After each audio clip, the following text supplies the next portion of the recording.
Eternia is besieged by evil, and only Prince Adam of Castle Grayskull and his valiant companions have the power to fight back against this scourge.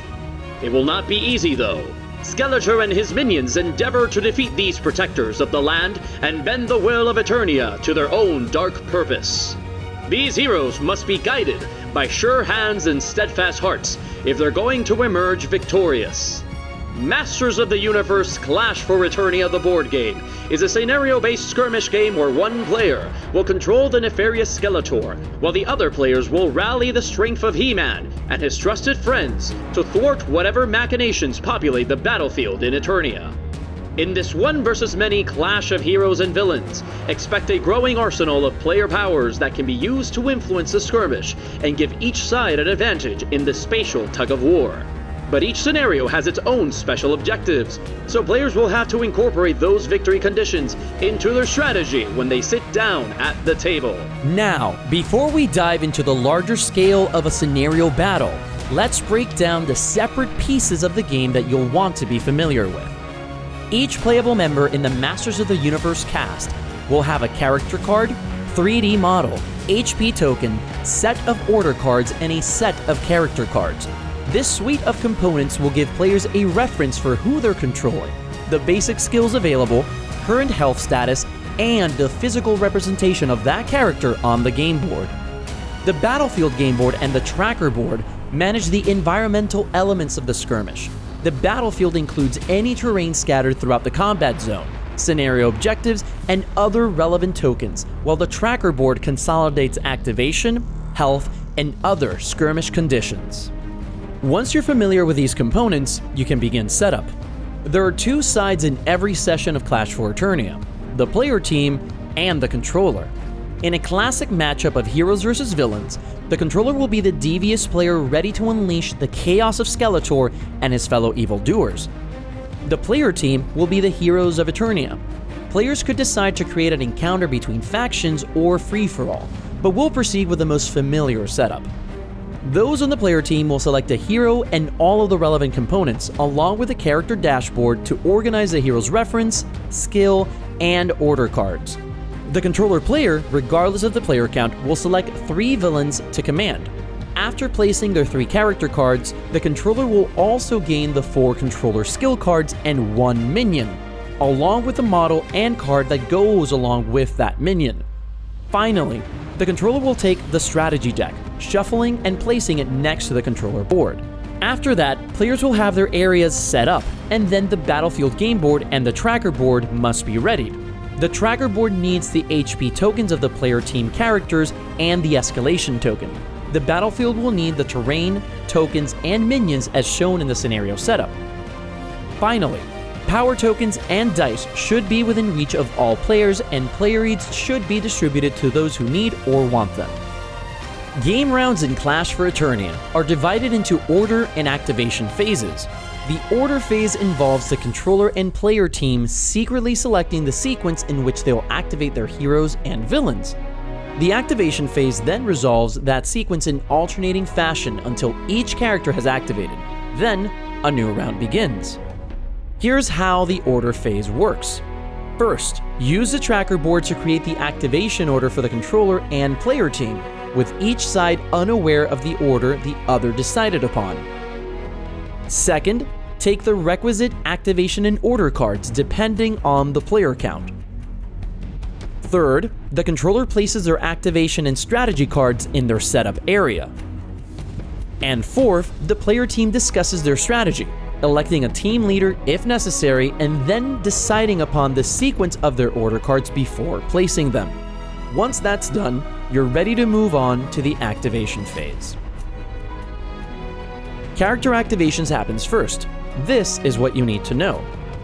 In the order revealed on the tracker board, the characters will all activate.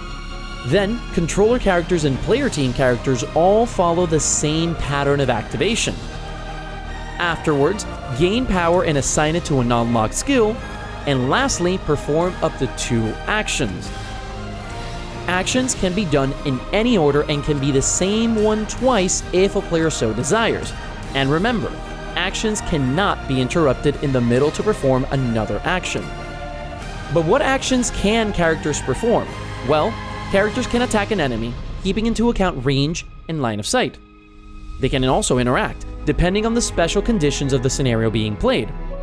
Another thing characters can do is move up to 3 spaces, excluding spaces with other characters or impassable terrain.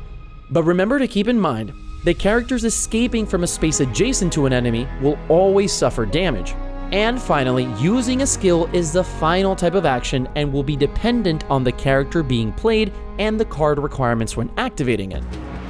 Strategy activation happens next, and it's all about the controller. First, the controller will gain power and then distribute it to the 4 skills on the controller board. Second, activating minions follows that, with each minion getting 1 move action and 1 attack action. Third, and finally, if the controller has enough power to successfully do so, they will activate any skills they want from their controller board. Now, once the character and strategy activations are complete, all order cards are removed from the tracker board and the round ends. This process will continue until the game itself concludes. So far, we've learned about essential components, how to set up the game, and how it all plays.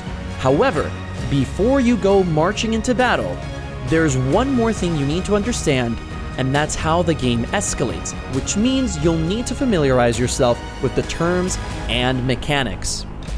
First off, we have power. Power is a resource players will use to activate their character skills and can be gained when they activate, and through attacks.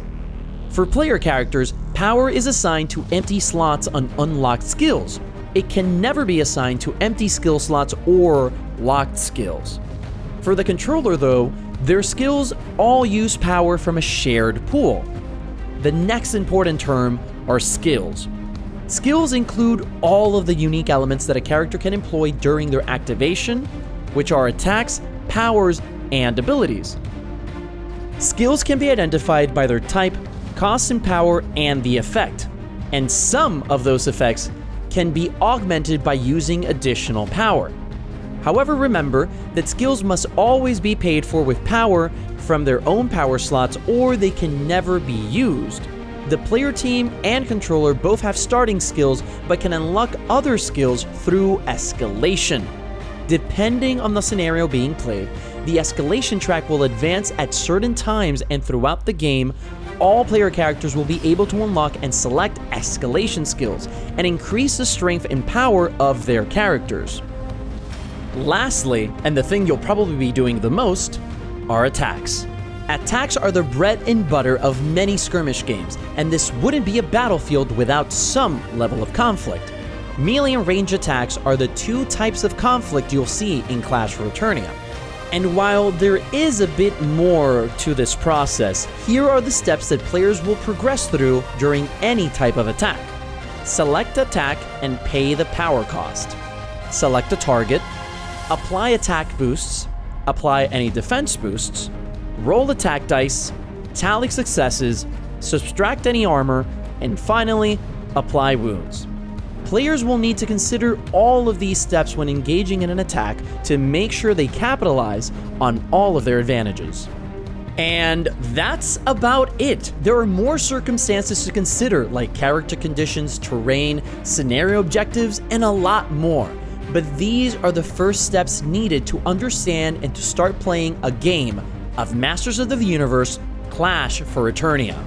Be sure to keep the game glossary and player aids handy for the first few games until you become confident in the rules.